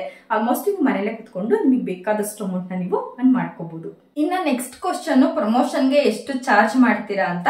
ನಾವು ಇನ್ಫ್ಲುಯೆನ್ಸರ್ ಕೆಲವೊಂದ್ಸಲ ಬಾಟರ್ ಕೊಲಾಬ್ರೇಷನ್ ಕೂಡ ಮಾಡ್ಬೇಕಾಗುತ್ತೆ. ಯಾಕೆ ಅಂತಂದ್ರೆ ನಾನು ಅವಾಗ್ಲೇ ಹೇಳಿದಾಗೆ ಅವರು ಯಾವ ಸ್ಟೇಜ್ ಅಲ್ಲಿ ಇರ್ತಾರೆ, ಅವ್ರಿಗೆ ಚೆನ್ನಾಗಿ ತುಂಬಾ ಫಾಲೋವರ್ಸ್ ಇದ್ದು ಅವ್ರ ಪ್ರಾಡಕ್ಟ್ಸ್ ಎಲ್ಲ ಜಾಸ್ತಿ ಸೇಲ್ ಆಯ್ತಿತ್ತು ಅಂತಂದ್ರೆ ನಾವು ಸ್ವಲ್ಪ ಜಾಸ್ತಿ ಚಾರ್ಜ್ ಮಾಡ್ತೀವಿ. ಇಲ್ಲ ಅಂತಂದ್ರೆ ಅವರು ಸ್ವಲ್ಪ ಸ್ಟಾರ್ಟಿಂಗ್ ಸ್ಟೇಜ್ ಅಲ್ಲಿ ಇದ್ರು ಅಂತಂದ್ರೆ ಸ್ವಲ್ಪ ಕಮ್ಮಿ ಅಮೌಂಟ್ ಇಸ್ಕೊಂಡು ಪ್ರಮೋಷನ್ ಮಾಡ್ಕೊಳ್ತೀವಿ. ಇಲ್ಲ ಅಂತಂದ್ರೆ ಪ್ರಾಡಕ್ಟ್ಸ್ ಗಳನ್ನ ಇಸ್ಕೊಂಡು ಆ ಪ್ರಾಡಕ್ಟ್ ಗಳಿಗೆ ಪ್ರಮೋಷನ್ ಮಾಡ್ಕೊಳ್ತೀವಿ. ಈ ತರ ಕೆಲವೊಂದು ನಮ್ಮಲ್ಲಿ ಅಂಡರ್ಸ್ಟ್ಯಾಂಡಿಂಗ್ ಇರುತ್ತೆ. ಕೆಲವೊಂದ್ಸಲ ಅಮೌಂಟ್ ಇಸ್ಕೊಳ್ತೀವಿ, ಕೆಲವೊಂದ್ಸಲ ಅಮೌಂಟ್ ಇಸ್ಕೊಳ್ಳಲ್ಲ. ನಾನು ಪರ್ಸನಲ್ ಆಗಿ ಎಷ್ಟು ಚಾರ್ಜ್ ಮಾಡ್ತೀನಿ ಅಂತಂದ್ರೆ ₹500 ಇಂದ ಸ್ಟಾರ್ಟ್ ಮಾಡ್ತೀನಿ ನಾನು. ಅಂದ್ರೆ ಅವ್ರು ಯಾವ ರೀತಿ ರೀಲ್ ನ ಕೇಳ್ತಾರೆ ಅಂತ. ಕೆಲವೊಬ್ರು ತುಂಬಾ ಚೆನ್ನಾಗಿ ರೆಡಿಯಾಗಿ ಮಾಡ್ಬೇಕು ನೀವು ರೀಲ್ ನ ಅಂತ ಅಂತಾರೆ, ಅದು ಸ್ವಲ್ಪ ಜಾಸ್ತಿ ಕಾಸ್ಟ್ ಹಿಡಿಯುತ್ತೆ. ಯಾಕೆ ಅಂತಂದ್ರೆ ನಾವು ಅಷ್ಟೆಲ್ಲ ರೆಡಿ ಆಗಿ ಅಷ್ಟೆಲ್ಲ ವಿಡಿಯೋಸ್ ಮಾಡಿ ಎಡಿಟ್ ಮಾಡಿ ಪೋಸ್ಟ್ ಮಾಡೋದು ಅಂತಂದ್ರೆ ಅದಷ್ಟು ಈಸಿ ಅಲ್ಲ ಅಲ್ವಾ. ಅದು ಸ್ವಲ್ಪ ಜಾಸ್ತಿ ಅಮೌಂಟ್ ಇಸ್ಕೊಳ್ತೀನಿ. ಇಲ್ಲ ಪರವಾಗಿಲ್ಲ, ನೀವು ಜಸ್ಟ್ ನನ್ನ ಪ್ರಾಡಕ್ಟ್ ಮಾತ್ರ ರಿವ್ಯೂ ಮಾಡ್ಕೊಡಿ ಸಾಕು, ಇನ್ನೇನು ಬೇಡ ಅಂತಂದ್ರೆ ಅದಕ್ಕೆ ಬೇರೆ ತರ ಚಾರ್ಜ್ ಮಾಡ್ತೀನಿ. ಆಮೇಲೆ ನಮ್ದು ಏನೋ ಒಂದು ಪ್ರಾಜೆಕ್ಟ್ ಇದೆ, ಅದ್ರ ಬಗ್ಗೆ ನಂಗೆ ಏನಾದ್ರು ಪ್ರಮೋಷನ್ ಬೇಕು ಅಂತ ಅದಕ್ಕೆ ಬೇರೆ ತರ ಚಾರ್ಜಸ್. ಫಸ್ಟ್ ಅದ್ರ ಬಗ್ಗೆ ಎಲ್ಲ ಮಾತಾಡಿ ಫೈನಲೈಸ್ ಆದ್ಮೇಲೆನೆ ಅವರು ಓಕೆ ಅಂತಂದ್ರೆ ನಮಗೂ ಓಕೆ ಅಂತ ಅನ್ಸಿದ್ರೆ ವಿಡಿಯೋಸ್ ಎಲ್ಲ ಮಾಡಿ, ಏನಾರು ಕರೆಕ್ಷನ್ಸ್ ಇದ್ರೆ ಅವ್ರಿಗೆ ಸೆಂಡ್ ಮಾಡಿ. ಇಲ್ಲ ಏನಾರು ಕರೆಕ್ಷನ್ಸ್ ಇದ್ರೆ ಹೇಳ್ತಾರೆ. ಆಲ್ಮೋಸ್ಟ್ ನನಗೆ ಯಾವುದೇ ರೀತಿ ಕರೆಕ್ಷನ್ಸ್ ಅಂತ ಬಂದಿಲ್ಲ ಇಲ್ಲಿವರೆಗೂ. ಏನಾರು ಇದ್ರೆ ಹೇಳ್ತಾರೆ. ಮತ್ತೆ ಅದನ್ನ ಮತ್ತೆ ಎಗೇನ್ ನಾವು ವಿಡಿಯೋ ಮಾಡ್ಬೇಕಾಗುತ್ತೆ, ನಾವು ಎಗೇನ್ ವಿಡಿಯೋ ಮಾಡ್ಬೇಕಾಗುತ್ತೆ. ಏನಾರ ಕರೆಕ್ಷನ್ಸ್ ಇತ್ತು ಅಂತಂದ್ರೆ ಅದೆಲ್ಲ ನಮ್ಗೆ ಡಬಲ್ ಕೆಲಸ ನಮಗೆ. ಅದಕ್ಕೋಸ್ಕರ ಚಾರ್ಜಸ್ ಮಾಡೋದು. ನಂದು ಚಾರ್ಜಸ್ ಅಂತಂದ್ರೆ ಸ್ಟಾರ್ಟಿಂಗ್ ಇಂದ 500 ಇಂದ ಸ್ಟಾರ್ಟ್ ಮಾಡ್ತೀನಿ. 500 ಇಂದ ಡಿಪೆಂಡ್ಸ್ ಅವ್ರು ಯಾವ ತರ ವಿಡಿಯೋಸ್ ಕೇಳ್ತಾರೆ, ಅವ್ರು ಯಾವ ತರ ಹೆಂಗ್ ಕೇಳ್ತಾರೆ ಅದ್ರ ಮೇಲೆ ಡಿಪೆಂಡ್ ಆಗುತ್ತೆ ನಂದು. ಇನ್ನ ನೆಕ್ಸ್ಟ್ ನೀವು ಫೇಸ್ಗೆ ಯಾವ ಕ್ರೀಮ್ ಯೂಸ್ ಮಾಡ್ತೀರಾ ಅಂತ. ನಂದಿರೋದು dusky skin plus oily skin ಇರೋದ್ರಿಂದ ನಂದು ಪಾಯಿಂಟ್ಸ್ ಮಾಯಿಶ್ಚರೈಸರ್ ಬರುತ್ತೆ ನೋಡಿ, ಬ್ಲೂ ಕಲರ್. ಅದು ಮಾಯಿಶ್ಚರೈಸರ್ ಅಷ್ಟೇ ಯೂಸ್ ಮಾಡೋದು. ಅದ್ ಬಿಟ್ರೆ ಒಂದು ಪೌಡರ್ ಹಾಕೊಳ್ತೀನಿ ಅಷ್ಟೇ. ಇನ್ನು ಅದೇ ರೀತಿ ಮೇಕಪ್ ಏನು ಮಾಡಲ್ಲ. ಯಾಕೆ ಅಂತಾನೆ ನಮ್ಮ ಸ್ಕಿನ್ ಕಲರ್ ನಾವು ಚೇಂಜ್ ಮಾಡ್ಕೊಳಕ್ಕಾಗಲ್ಲ. ಇದೆಲ್ಲ ಗಾಡ್ ಗಿಫ್ಟ್ ನಮಗೆ. ನಾವಿರೋ ಕಲರ್ನ ತುಂಬಾನೇ ಇಷ್ಟಪಟ್ಟು ಎಕ್ಸೆಪ್ಟ್ ಮಾಡ್ಕೊಂಡ್ವಿ ಅಂತಂದ್ರೆ ನಾವು ಅದ್ರಲ್ಲೇ ತುಂಬಾ ಚೆನ್ನಾಗಿ ಕಾಣಿಸ್ತೀವಿ. ಎಲ್ಲಾರು ಫೇರ್ ಆಗಿರ್ಬೇಕು, ಎಲ್ಲಾರು ಫುಲ್ ಬ್ಲಾಕ್ ಆಗಿರ್ಬೇಕು ಆತರ ಎಲ್ಲ ಏನಿಲ್ಲ. ಎಲ್ಲ ಸ್ಕಿನ್ ಕಲರ್ ಕೂಡ ನಮ್ಮ ಇಂಡಿಯಾದೇನೆ. ನಾವೆಲ್ಲ ಡಸ್ಕಿ ಸ್ಕಿನ್ ಟೋನ್ಗೆನೆ ಬರ್ತೀವಿ. ನಿಮ್ ಸ್ಕಿನ್ ಕಲರ್ ನೀವು ಆದಷ್ಟು ಇಷ್ಟಪಡಿ. ನಿಮ್ ಯಾವ್ದೇ ಸ್ಕಿನ್ ಟೋನ್ ಆಗಿದ್ರು ಪರವಾಗಿಲ್ಲ. ಆ ಪಿಂಪಲ್ಸ್ ಬರ್ದಂಗೆ, ಮಾರ್ಕ್ಸ್ ಏನು ಇರ್ದಂಗೆ ನಿಮ್ ಸ್ಕಿನ್ ನ ಮೇಂಟೈನ್ ಮಾಡ್ಕೊಳ್ಳಿ. ತುಂಬಾನೇ ಔಟ್ಲುಕ್ ತುಂಬಾನೇ ಚೆನ್ನಾಗಿ ಕಾಣಿಸ್ತೀರಾ, ತುಂಬಾನೇ ಚೆನ್ನಾಗೂ ಇರುತ್ತೆ ನಿಮ್ ಸ್ಕಿನ್. ಅಷ್ಟೇ ಆ ಕ್ರೀಮ್ ಹಚ್ಚಿ ಈ ಕ್ರೀಮ್ ಹಚ್ಚಿ ಅದೆಲ್ಲ ಏನೂ ಇಲ್ಲ. ನೀವು ಯಾವ್ದು ಹಚ್ಚಿ ತರ್ತೀರಾ ಅದನ್ನೇ ಹಚ್ಚಿ. ಬಟ್ ಸ್ಕಿನ್ ಬಗ್ಗೆ ಸ್ವಲ್ಪ ಗಮನ ಕೊಡಿ ಅಷ್ಟೇ. ಲಾಸ್ಟ್ ಅಂಡ್ ಫೈನಲ್ ಕ್ವಶನ್, ಜಾಸ್ತಿ ಮೀಶೋದ್ರ ಬಗ್ಗೆ ಇರೋದ್ರಿಂದನೇ ಅದ್ರದ್ದು ಸ್ವಲ್ಪ ಕೆಲವೊಂದು ಏನೋ ಒಂದು ಹಿಂಟ್ಗಳನ್ನೆಲ್ಲ ಕೊಡ್ತೀನಿ ನಿಮಗೆ. ಹಿಂದಿ ವಿಡಿಯೋಸ್ಗಳನ್ನ ಸರ್ಚ್ ಮಾಡಿ ಮೀಶೋದಲ್ಲಿ ಯಾರು ಅರ್ನ್ ಮಾಡಬೇಕು ಅಂತಿದ್ರೆ ಅವರು ಚೆನ್ನಾಗಿ ತುಂಬಾ ಕ್ಲಿಯರ್ ಕಟ್ ಆಗಿ ಹೇಳ್ಕೊಡ್ತಾರೆ. ಜಸ್ಟ್ ಅದೊಂದು ಅಫಿಲಿಯೇಟ್ ಮಾರ್ಕೆಟಿಂಗ್ ಅಂತ ಇದೆ ಮೀಶೋದಲ್ಲಿ, ಅದಕ್ಕೆ ಜಾಯಿನ್ ಆಗೋದಷ್ಟೇ. ಇನ್ನ ನೀವು ಎಲ್ಲಾ ಬ್ರ್ಯಾಂಡ್ಗಳ ಜೊತೆನೂ ಕೊಲಾಬ್ ಮಾಡಬೇಕು ಅಂತಂದ್ರೆ ವಿಶ್ ಲಿಂಕ್ ಕೂಡ ಜಾಯಿನ್ ಆಗ್ಬೋದು. ನೀವು ವಿಶ್ ಲಿಂಕ್ ಕೂಡ ಹೇಗೆ ಜಾಯಿನ್ ಆಗೋದು, ಪ್ರಾಡಕ್ಟ್ಸ್ ನ ಹೇಗೆ ಆಡ್ ಮಾಡೋದು ಅಂತ ಅದ್ರದ್ದು ಕೂಡ ಎಲ್ಲ ವಿಡಿಯೋಸ್ ಯೂಟ್ಯೂಬ್ ಅಲ್ಲಿ ಸಿಗುತ್ತೆ, ಅದ್ರದ್ದು ಕೂಡ ನೀವು ಜಾಯಿನ್ ಆಗ್ಬೋದು. ಬಟ್ ನನಗೆ ವಿಶ್ ಲಿಂಕ್ ಇಂದ ಮೀಶೋ ಬೆಸ್ಟ್ ಅಂತ ಅನಿಸ್ತು. ನನಗೆ ಪ್ರಮೋಷನ್ ಮೇಲೆ ಡಿಪೆಂಡ್, ಪ್ರಮೋಷನ್ಸ್ ಏನಾದ್ರು ಅಮೆಝಾನ್ ಅಥವಾ ನೈಕಾ, ಫ್ಲಿಪ್ಕಾರ್ಟ್ ಇಂದ ಬಂತು ಅಂತಂದ್ರೆ ನಾನು ವಿಶ್ ಲಿಂಕ್ಸ್ ಗಳನ್ನ ಆಡ್ ಮಾಡ್ತೀನಿ. ಇಲ್ಲ ಮೀಶೋ ಇಂದಾನೆ ಬಂತು ಅಂತಂದ್ರೆ ನಂಗೆ ಸಖತ್ ಖುಷಿ ಆಗ್ಬಿಡುತ್ತೆ. ಮೀಶೋದು ಲಿಂಕ್ ಗಳನ್ನ ಅಂದ್ರೆ ನಾನು ವರ್ಕ್ ಮಾಡ್ತಿರೋದೇ ಮೀಶೋದೇ ಡೈರೆಕ್ಟ್ ಹಾಕ್ಬೋದಲ್ಲ ಅಂತ ಮೀಶೋ ಲಿಂಕ್ ಗಳನ್ನ ಹಾಕ್ತೀನಿ. ಆದಷ್ಟು ಜಾಸ್ತಿ ತಿಂದಿರೋದೇ ಮೀಶೋ. ಇವಾಗ ಸ್ಟಾರ್ಟ್ ಆಗ್ತಿದೆ ಅಮೆಝಾನ್, ಫ್ಲಿಪ್ಕಾರ್ಟ್ ಎಲ್ಲ ಬರಕ್ಕೆ. ಹಂಗಂತ ನೀವು ಅನ್ಕೋಬೇಡಿ ಫ್ಲಿಪ್ಕಾರ್ಟ್ ಅವರೇ ನಮಗೆ ಪ್ರಾಡಕ್ಟ್ ನ ಕಳ್ಸಿಕೊಡ್ತಾರೆ, ಅಮೆಝಾನ್ ಅವರೇ ಕಳ್ಸಿಕೊಡ್ತಾರೆ ಅಂತ ಇಲ್ಲ. ಇವಾಗ ನಾನೇನಾರ ಫ್ಲಿಪ್ಕಾರ್ಟ್ ಅಲ್ಲಿ ಒಂದು ಪ್ರಾಡಕ್ಟ್ ನ ಸೇಲ್ ಮಾಡ್ತಿದ್ದೀನಿ ಅಂತಂದ್ರೆ ಆ ಸೇಲಿಂಗ್ಸ್ ನನಗೆ ಚೆನ್ನಾಗ್ ಆಗ್ಬೇಕು ಅಂತಾನೆ ನಾನು ಈ ತರ ಒಂದು ಇನ್ಫ್ಲೂಯೆನ್ಸರ್ ನ ಹುಡುಕಿ ಈ ತರ ನೋಡಿ ನಂದು ಫ್ಲಿಪ್ಕಾರ್ಟ್ ಅಲ್ಲಿ ಒಂದು ಪ್ರಾಡಕ್ಟ್ ಇದೆ, ನೀವು ಅದ್ರದ್ದೊಂದು ಪ್ರಮೋಷನ್ ಮಾಡಿಕೊಟ್ರೆ ನಾನು ನಿಮ್ಗೆ ಇಷ್ಟು ಕೊಡ್ತೀನಿ, ಮತ್ತೆ ಪ್ರಾಡಕ್ಟ್ಸ್ ನಾನೇ ಫ್ರೀಯಾಗಿ ನಿಮಗೆ ಕಳ್ಸಿಕೊಡ್ತೀನಿ ಅಂತ ಅವ್ರು ನಮಗೆ ಪ್ರಾಡಕ್ಟ್ಸ್ ನ ಫ್ರೀಯಾಗಿ ಕಳ್ಸಿಕೊಡ್ತಾರೆ. ಮತ್ತೆ ಒಂದಿಷ್ಟು ಅಮೌಂಟ್ ಅಂತ ಕೂಡ ಹಾಕ್ತಾರೆ. ಅದನ್ನ ನಾವು ವಿಡಿಯೋ ಮಾಡಿ ಅದರಿಂದ ನಮಗೆ ಅಂದ್ರೆ ನಾವು ಪ್ರಾಡಕ್ಟ್ಸ್ ಗಳನ್ನ ನೋಡಿದ ತಕ್ಷಣ ಎಲ್ಲಾನು ತರ್ಸ್ಕೊಬಿಡಲ್ಲ, ಅದರಿಂದ ಏನಾದ್ರು ಯೂಸ್ ಇದೆಯಾ ಅನ್ನೋದು ನೋಡ್ಕೊಂಡೆ ನಾವು ತರ್ಸ್ಕೊಳ್ಳೋದು. ಹಾಗೆ ನಮಗೆ ಏನಾರ ಇಷ್ಟ ಆದ್ರೆ ಅಷ್ಟೇ ಅವ್ರು ನಮ್ಗೆ ಚಾಯ್ಸ್ ಕೊಡ್ತಾರೆ, ನಿಮಗೆ ಇಷ್ಟ ಆದ್ರೆ ನೀವು ಮಾಡ್ಕೊಡಿ ಅಂತ ಪ್ರಾಡಕ್ಟ್ ಕೊಟ್ಬಿಟ್ಟು ನಿಮ್ಗೆ ಇಷ್ಟ ಆದ್ರೆ ನೀವು ಮಾಡ್ಕೊಡಿ ಅಂತ ಕೂಡ ನಮ್ಗೆ ಆಪ್ಷನ್ ಸಿಗುತ್ತೆ. ಅದು ನಮ್ಗೆ ವರ್ಕ್ ಆಗ್ತಿದೆ, ಚೆನ್ನಾಗಿದೆ ಅಂತ ಅನ್ಸಿದ್ರೆ ಮಾತ್ರ ನಾವು ಪ್ರಮೋಷನ್ ಮಾಡೋದು. ಇಲ್ಲ ಅಂತಂದ್ರೆ ಆ ಪ್ರಾಡಕ್ಟ್ ಏನ್ ಅಮೌಂಟ್ ಇರುತ್ತೆ ಅದನ್ನ ನಾವು ಅವರಿಗೆ ಸೆಂಡ್ ಮಾಡ್ಬಿಡ್ತೀವಿ, ಮತ್ತೆ ಅವ್ರು ಕಳ್ಸಿದ ಅಮೌಂಟ್ ಕೂಡ ನಾವು ಅವರಿಗೆ ರಿಟರ್ನ್ ಆಗ್ಬಿಡ್ತೀವಿ. ಈ ತರ ಎಷ್ಟೊಂದಾಗಿದೆ ನನಗಂತೂ, ಸುಮ್ನೆ ಎಲ್ಲಾದ್ರೂ ಮಾಡಬಾರ್ದಲ್ಲ, ನನಗೆ ವರ್ಕ್ ಆಗ್ತಿದೆ ಅಂತಂದ್ರೆ ಆ ತರ ಕಳ್ಸಿಕೊಡ್ತಾರೆ ನೋಡಿ. ಅವ್ರದ್ದು ಪ್ರಾಡಕ್ಟ್ ನ ರಿವ್ಯೂ ಮಾಡಿ ಅವ್ರದ್ದು ಲಿಂಕ್ ಹಾಕಿದಾಗ ಆ ಲಿಂಕ್ ಥ್ರೂ ನೀವು ಯಾರು ತಗೊಂಡ್ರೆ ಅವರಿಗೆ ಲಾಭ ಆಗುತ್ತಲ್ಲ, ಈ ತರ ಪ್ರಮೋಷನ್ಸ್ ಗಳು ಬರೋದು ನಮಗೆ ಅಮೆಝಾನ್ ಅವರೇ ಫ್ಲಿಪ್ಕಾರ್ಟ್ ಅವರೇ ಕಳ್ಸಿಕೊಡೋದು. ನಾವು ವರ್ಕ್ ಮಾಡ್ತಿರೋರು ನಮಗೆ ಪ್ರಾಡಕ್ಟ್ಸ್ ಗಳನ್ನ ಕಳ್ಸಿಕೊಡ್ತಾರೆ, ಯಾರ್ದಾರ ಪ್ರಾಡಕ್ಟ್ ಗಳು ಸೇಲ್ ಆಗ್ಬೇಕು ಅಂತಿದ್ರೆ.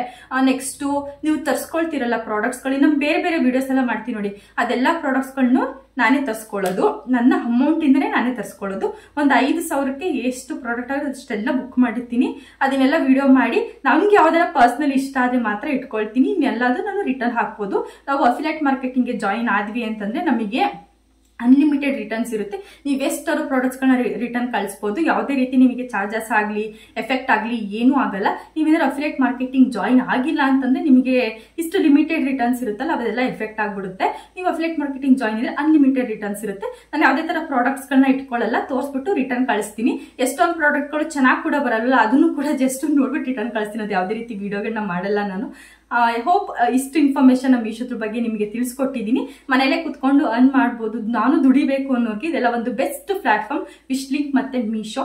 ನೀವು ಇದರಲ್ಲಿ ಆರಾಮಾಗಿ ಮಾಡ್ಬೋದು, ಮತ್ತೆ ಯೂಟ್ಯೂಬ್ ಅಲ್ಲೂ ಕೂಡ ನೀವು ಆರಾಮಾಗಿ ಅಮೌಂಟ್ ಮಾಡ್ಕೋಬಹುದು. ಅದು ಒಟ್ಟಿನಲ್ಲಿ ನಮ್ದು ಡೆಡಿಕೇಶನ್ ಇರ್ಬೇಕಷ್ಟೇ. ಯೂಟ್ಯೂಬ್ ಅಲ್ಲಿ ಸರ್ವೈವ್ ಆಗೋದು ತುಂಬಾನೇ ಕಷ್ಟ, ಯಾಕಂದ್ರೆ ಕಾಂಪಿಟೇಷನ್ ಲೆವೆಲ್ ಅಷ್ಟೊಂದಿದೆ ಯೂಟ್ಯೂಬ್ ಅಲ್ಲಿ. ತಾಳ್ಮೆ, ಪೇಷನ್ಸ್, ಡೆಡಿಕೇಶನ್ ಇದೆಲ್ಲ ಇತ್ತು ಅಂತಂದ್ರೆ ನೀವು ಆರಾಮಾಗಿ ನೀವು ಅದರಿಂದನೂ ಕೂಡ ಅರ್ನ್ ಮಾಡ್ಬೋದು. ಒಂದಿಷ್ಟು ಕ್ವಶನ್ಸ್ ಗಳಿಗೆ ನಿಮಗೆಲ್ಲ ಆನ್ಸರ್ಸ್ ಮಾಡಿದೀನಿ, ಆನ್ಸರ್ ಸಿಕ್ಕಿದೆ ಅಂತ ಅನ್ಕೊಂಡಿದೀನಿ. ಬೇರೆ ಬೇರೆ ಜಾಗಗಳಲ್ಲೆಲ್ಲ ನಿಂತ್ಕೊಂಡು ವಿಡಿಯೋ ಮಾಡಿದ್ರೆ ಸ್ವಲ್ಪ ಏನಾದ್ರು ಚೇಂಜಸ್ ಇರ್ಲಿ ಅಂತ ಅಂದ್ಬಿಟ್ಟು ಪರ್ಟಿಕ್ಯುಲರ್ ನನಗೆ ಇಷ್ಟು ಕ್ವಶನ್ಸ್ ಗಳಿಗೆ ಆನ್ಸರ್ ಮಾಡಬೇಕು ಅಂತ ಅನ್ಸ್ತು, ಅದಕ್ಕೋಸ್ಕರ ಆನ್ಸರ್ ಮಾಡಿದೀನಿ. ಐ ಹೋಪ್ ನಿಮ್ಗೆ ಏನಾದ್ರು ಈ ವಿಡಿಯೋ ಯೂಸ್ಫುಲ್ ಆಗಿದ್ರೆ ಒಂದು ಲೈಕ್ ಮಾಡಿ, ಮತ್ತೆ ನಿಮ್ಗೆ ಏನಾದ್ರು ಎಕ್ಸ್ಟ್ರಾ ಕ್ವಶನ್ಸ್ ಇತ್ತು ಅಂತಾನೆ ಕಮೆಂಟ್ಸ್ ಕೂಡ ಮಾಡಬಹುದು. ನಾನು ನಿಮಗೆ ರಿಪ್ಲೈ ಮಾಡೋ ತರ ಇದ್ರೆ ಆ ಕ್ವಶನ್ಗೆ ಖಂಡಿತ ನಾನು ರಿಪ್ಲೈ ಮಾಡ್ತೀನಿ. ನೆಕ್ಸ್ಟ್ ಒಂದು ಹೊಸ ವಿಡಿಯೋ ಜೊತೆ ನಿಮ್ಮ ಮುಂದೆ ಬರ್ತೀನಿ. ಅಲ್ಲಿವರೆಗೂ ಟೇಕ್ ಕೇರ್, ಬಾಯ್.